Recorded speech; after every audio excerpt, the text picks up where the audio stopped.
Hello,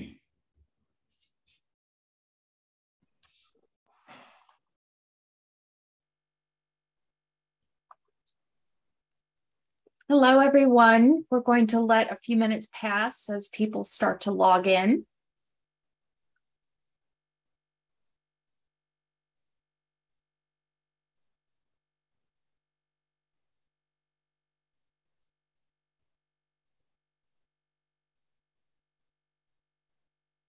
Welcome to our SimiTree webinar. We're going to wait a minute or so as more people log in.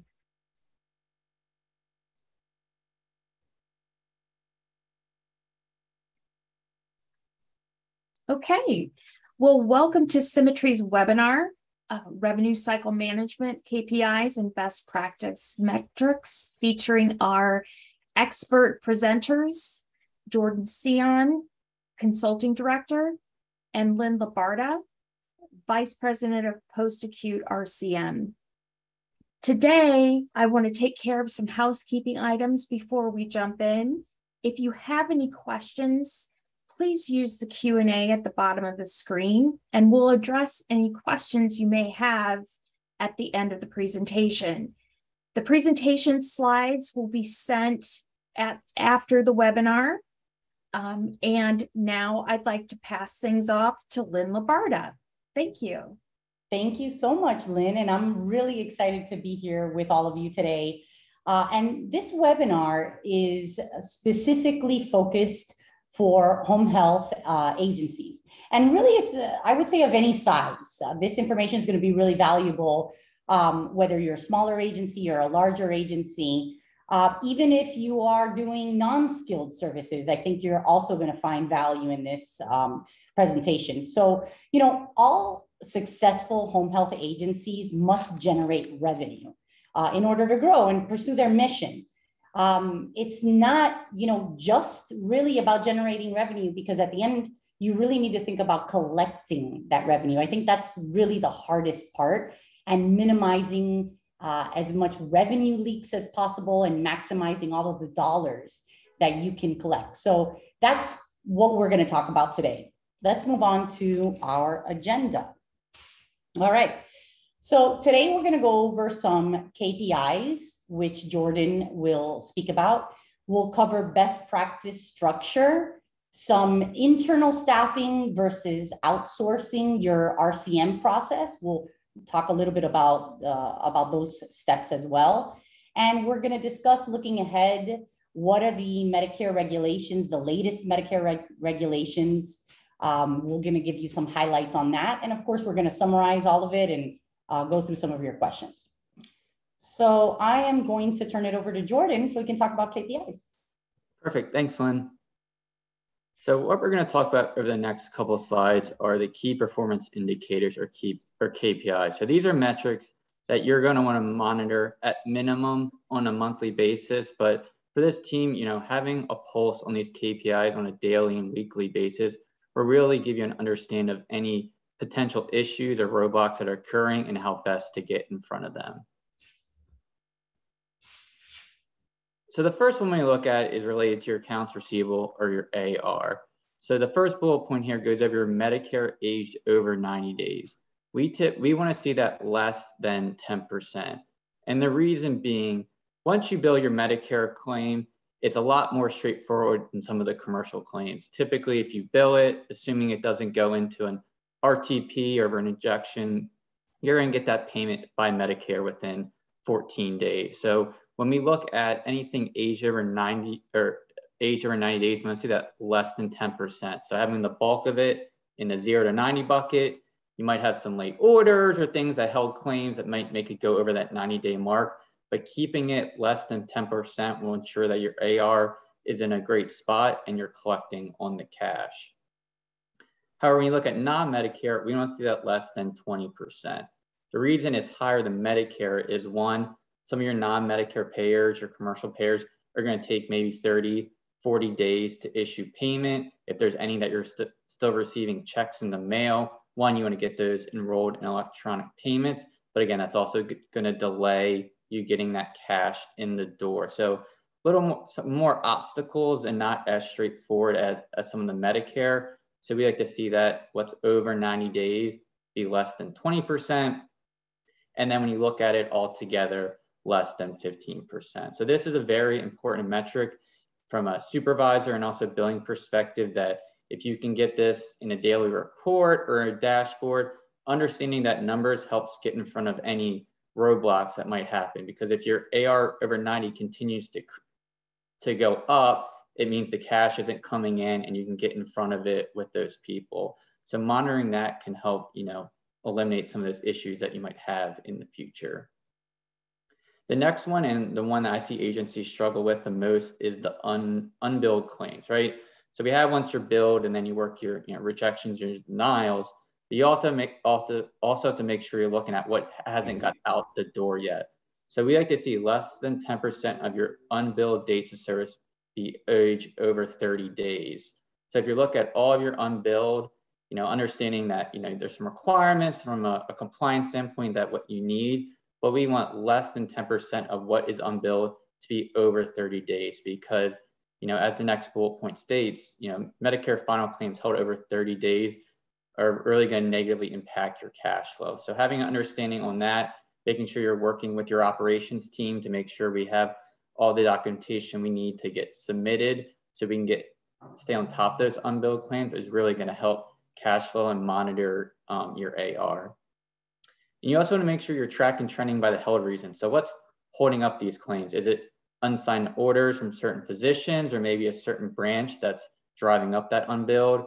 Are we having an issue getting the face-to-face at intake, and that's holding up getting those claims? Are you in an RCD state and you're going through the pre-claim review process and you're having delays either getting the information out of the EMR or back from CMS, or you have an open visit? So really having it track and trended on a monthly basis will help identify some of those areas that are causing the unbilled claims, and you can drive it down in the future.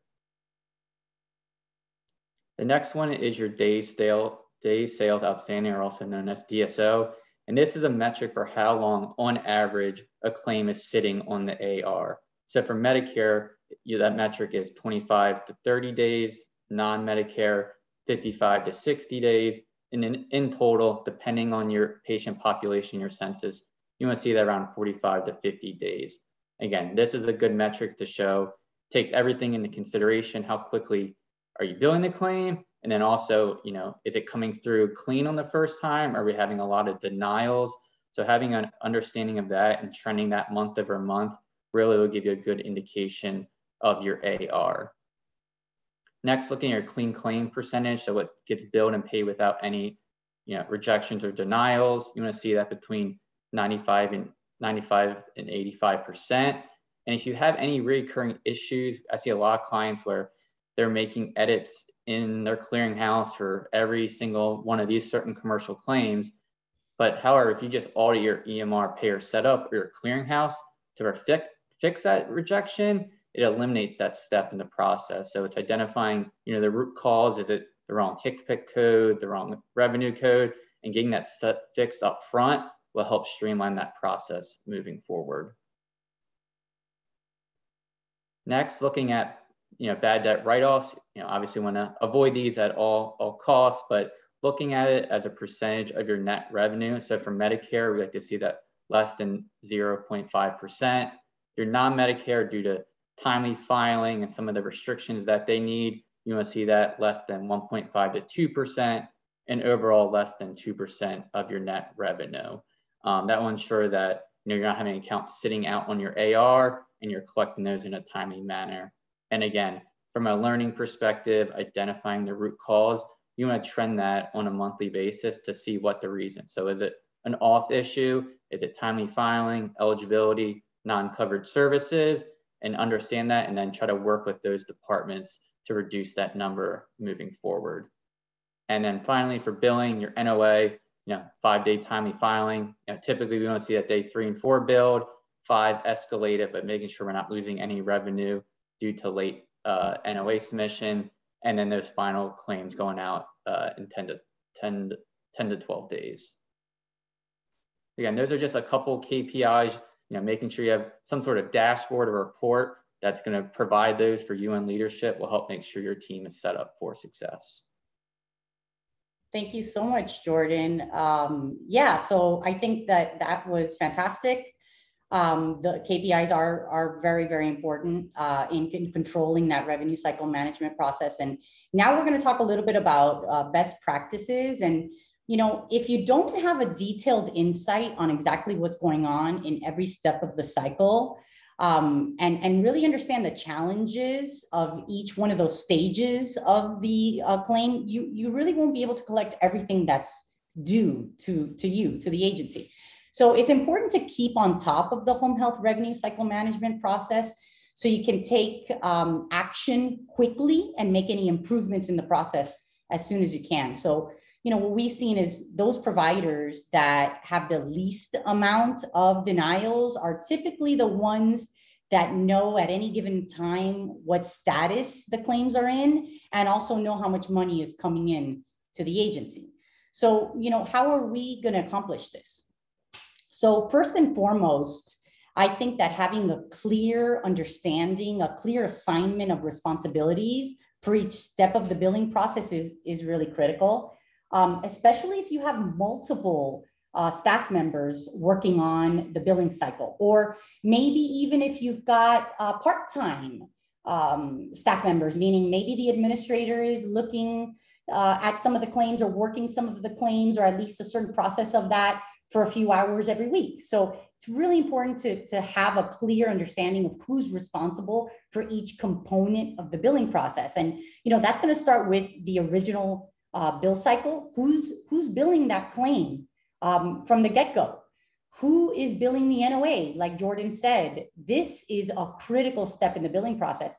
We've got 5 calendar days to get that claim out. And in fact, in SimiTree, we've got a team dedicated just to bill those NOAs. That's how important this process is. And that is their sole responsibility. You know, also, when we look at claim rejections versus collections, you know, who's going to be following up on those claims, making the corrections on the claims, who's following up, and then, of course, who's going to be posting cash and responsible for that process. So again, it could be multiple people at your agency. It could be one person, even if it's a smaller agency, handling each one of these steps. But know that these are specific components of the billing process and really need to be clearly assigned as far as the responsibilities go. All right, so accuracy and efficiency. You know, billing is such a detailed process. It really does take a very special personality to handle the billing process. So make sure you've got the right person dealing with the different components of that billing process. And, you know, as far as the generating of the claims, if you can try to bill electronically every time, that is best practice. Try to avoid sending paper claims. For some reason, you know, paper claims never end up getting to the payer, right? So whenever possible, bill electronically. Your goal should be to maximize time spent resolving claim denials, because, you know, remember that the actual billing process, because of your EMRs, is pretty simple. The hard part is the follow-up on claims. You know, at SimiTree, for every one biller we've got 3 or 4 people following up on the collection side. That's really the part that you need to maximize and spend most of your time on. You know, set up dates for outstanding claims for follow-up time based on the payers and the processing time. Remember that each payer takes a different time frame to pay. So, you know, if it's a Medicaid payer, you may want to follow up on a claim billed within 24 hours because Medicaid may pay you in your state within a week. If it's a VA claim, you might want to not follow up within 24 hours because, you know, VA claims in some states could take up to 90 days to pay out. So just know what's the right time frame to follow up on claims. Develop a denial tracking system that allows for issue quantification. So, you know, what I'd say here is use the technology that you have with your software, use your AR reports, use that technology in order to make that process simpler for you to follow up on. Collection notes must include enough detail that someone unfamiliar with the case would understand the progress of that claim. This is a critical step. It's very frustrating when you look at follow-up notes and you just have no idea what the status at that moment of the claim is. So try to be as specific as you can when you're writing those notes. So if any, maybe your administrator may want to pick up and help follow up on a claim, they can grab those notes and really understand where we are today with that claim.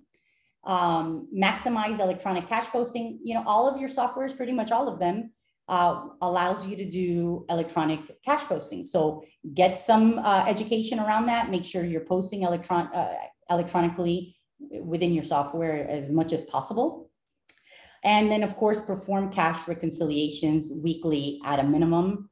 The more you can do those reconciliations, the better, but at a minimum is great.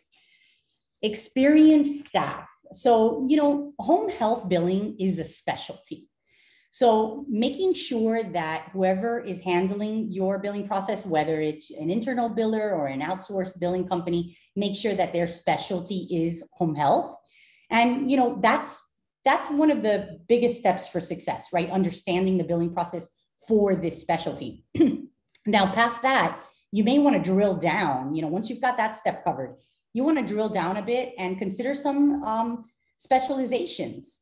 Consider dividing up your team. If you've got multiple people doing the billing, think about multiple staff members handling different aspects of that billing process. Like think of payer mixes. Think of having a staff member or maybe a certain, maybe some hours of that staff member focused on Medicare billing specifically rather than non-Medicare billing. Think of staff members focused on PDGM episodic claims versus fee-for-service, per visit payers, because you bill them differently. They're different specifications, different specializations, and know that some payers are a little bit more complex than others. So having a specific biller, or again, some time spent from a specific biller that has experience working with difficult payers. Now, if you're a larger agency and you've got different locations or branches, you may want to have a group of billers, or again, certain hours spent on understanding the different state Medicaid regulations, because depending on where your location is, it could be in a different state and you could have different regulations as far as Medicaid goes. And streamlined handoff if payer changes occur. Payer changes occur quite often. Sometimes they're not notified ahead of time. So having someone or maybe an administrator that can follow up on those and has a specific experience on dealing with speaking to the payers and understanding what those changes are, that could be very helpful. And developing relationships with payer representatives.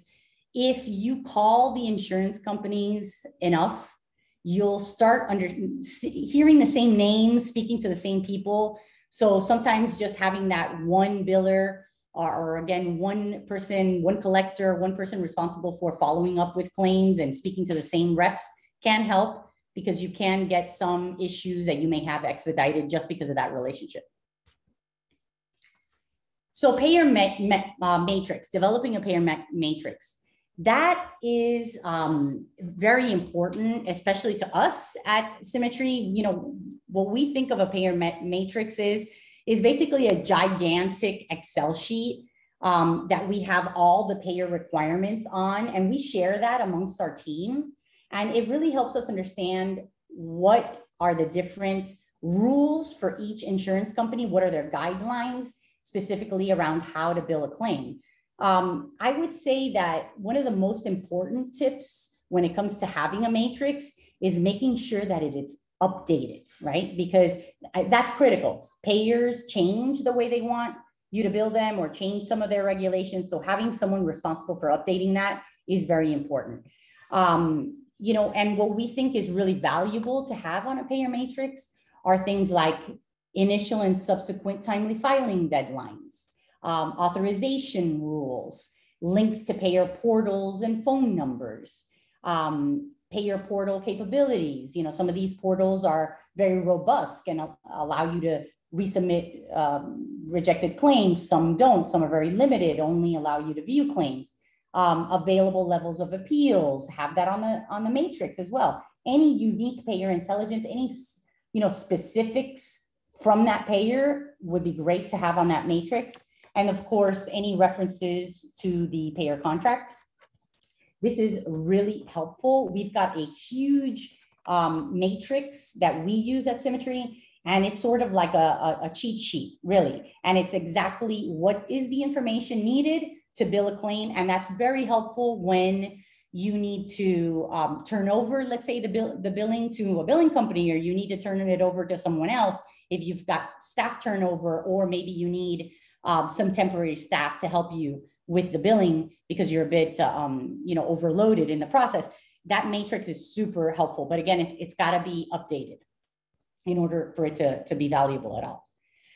Oversight. So, oversight is sometimes tricky to establish, but, it's really important and critical to the success of your billing cycle. And who would be responsible for this? Well, you can think of having amongst your team a working supervisor versus maybe someone who could be a department manager. If you're a smaller team, maybe you can have your administrator involved in the process for oversight. Quality analysis, doing QA reviews are super important. Also, randomly looking at claims, knowing, understanding what could be the holdup, staff education, ensuring that the staff's got, feedback, as much feedback as possible from the supervisors in order to help them understand how they can do better, really. Weekly account strategies, having your oversight team prioritize claims, talk to your billers and the billing staff in order to understand, you want to prioritize some of those timely filing claims. And of course, the claims with the highest balance, that's a really good tip to focus on those first. Also, you may want to focus a bit on claims that are problem claims, or maybe payers specifically that are difficult to pay claims out. You'll have a history of that, and you'll know which are the payers that are challenging typically. So you may want to be able to have your oversight team focus on some of that. And, accountability and productivity standards, that's always an interesting conversation and sometimes challenging, but knowing what those metrics are, I think, is really important. And I think a good benchmark to take back to your agency is knowing that if your billing team can focus on the Medicare side on at least 50 accounts per day, I think that's a reasonable number and a satisfactory productivity standard on the Medicare side.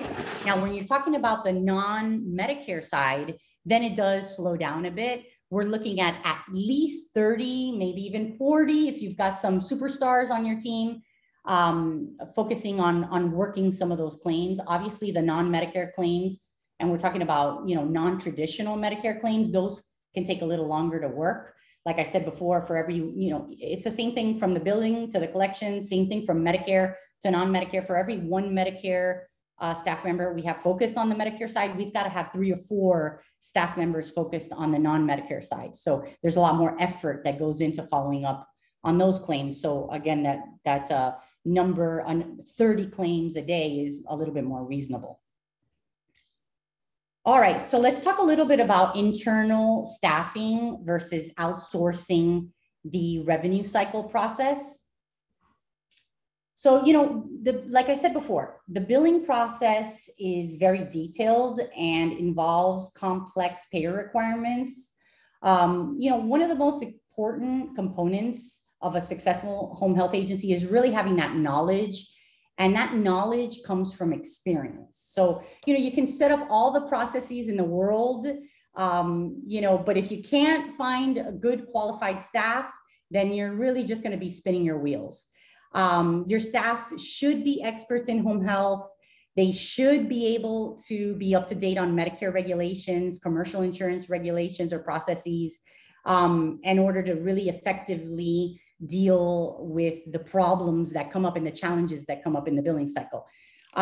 Your staff should be able to quickly resolve issues and accurately and again, manage all the different responsibilities that they have on their shoulders, right? So first thing you want to do is perform an analysis, perform an assessment, look at all of the steps in your billing cycle to see, you know, if outsourcing the billing or even outsourcing a certain component of the billing is right for you all.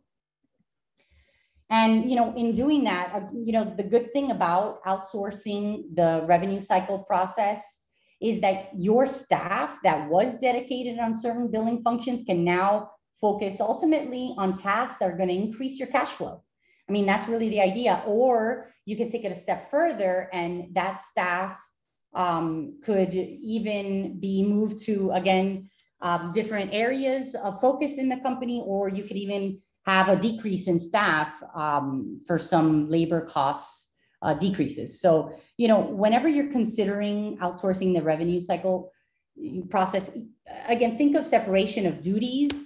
Think of maybe you can have the billing company focus on problem areas, maybe specific payers that have issues that are hard and time consuming for your staff to deal with. You can hand that over to the billing company. Maybe the billing company can handle age claims, accounts receivable. You know, it doesn't necessarily have to be the entire billing process that a billing company handles. They can handle certain aspects of the billing process for you.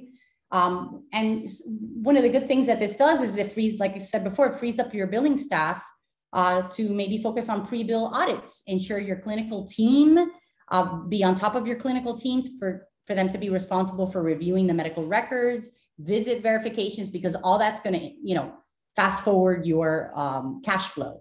Avoid billers performing manual or duplicate reviews. And then again, think of your billing company handling some of that billing process, which maybe they can handle your cash posting. Maybe they can do the billing and the collections piece of it. Some of it can stay internally, some of it can be outsourced. So if you do decide to move forward with a billing service, the onboarding process is very important. You know, when you do have a relationship with a billing partner, establish the roles, responsibilities, and workflows that each one of you are going to be responsible for, right? So what is it that you're going to keep internally? What is it that your billing company is going to be responsible for? What is the primary method of communication? Is it going to be email? Is it going to be support tickets? Is it going to be a particular person that you're going to be assigned to, an account manager? Who's going to take the lead on payer projects? Is it going to be the billing company? And then, of course, the handoff piece of it is very important. You know, that implementation process is very important to know where you guys as an agency stops and where the billing company takes over, and then maximize the use of your EMR. You guys have an EMR, and your billing company should be able to use that EMR to move your cash flow a lot quicker. And then communication. So communication is so important in any relationship, really, but especially in the relationship with your billing company. In those early stages, that implementation process, you know, the transmission of knowledge and history of a payer that you all have to the billing company is really important for success. Quick identification of potential gaps, establish of prioritization and recurring deadlines. So all of that is very important conversations to have during that implementation process. And then, you know, if you're thinking again of a billing company, think of them as a partner. And with that, think of establishing partner goals. And you want to think of some short-term goals and maybe some long-term goals that you want to establish with the billing company. When it comes to the short-term goals, you want to think about a smooth transition from you all doing certain components of the billing or the whole billing process to the billing company. You want to focus on the highest revenue payers and claims with the highest, you know, collectability. That's going to be really important. Ensure all the login access is established. I would say that, you know, that has to be done from the get-go, but I think the trickiest part is making sure that your billers, your billing company have all of the portal access to the different insurance companies. That really helps get the billing, you know, along much quicker. Ensure, you know, identify and quantifications of trending issues. So really, if the agency has experience with certain issues with a particular payer, make sure that you pass that knowledge on to the billing company so they can just pick up the ball quickly. And then some of the long-term goals that you want to establish is improvement on KPIs, like Jordan talked about. Know what those KPIs are, or have the billing company help you establish some of the KPIs and see where you're at today and see where you can improve tomorrow. Resolution of aged claims, that is an ongoing process. We want to make sure that we collect as much as we can.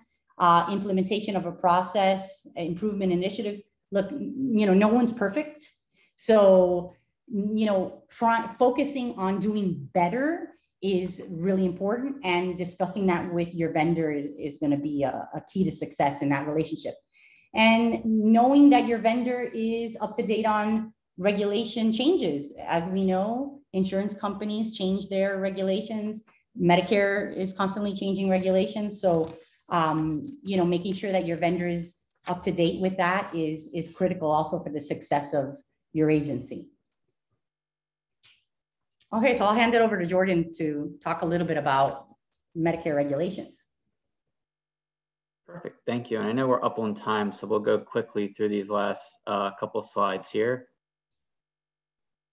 So much to talk about. Yep. Can you get to the next slide, please?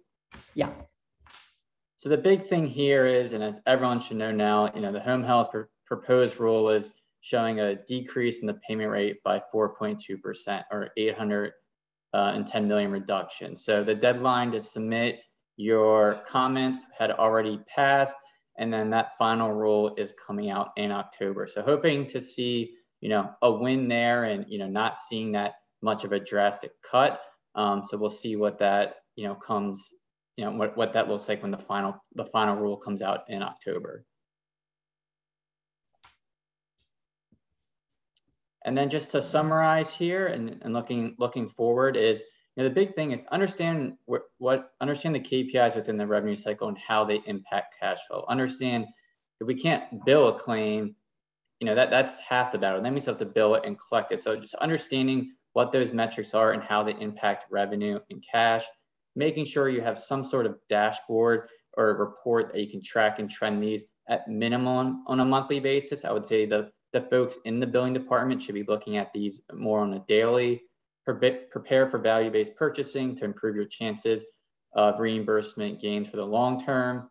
Also evaluate your current structure and staffing within the revenue cycle, and making sure those goals, both short and long term, will be very helpful, because you can't fix everything at once. So identifying what are those quick wins that we can do on a short-term basis, and where do we want to be long-term. Making sure you're utilizing technology to streamline the billing collection processes, utilize what's available, utilize what's in your clearinghouse to get those claims submitted timely. And then that payer matrix, not only developing it so you have it for your team, but making sure it's updated. A lot of times we see, oh yeah, here's our matrix, and it was done 3 years ago, and your rates have changed. So making sure someone has ownership really help your team, because it gives them all the tools they need from a follow-up perspective.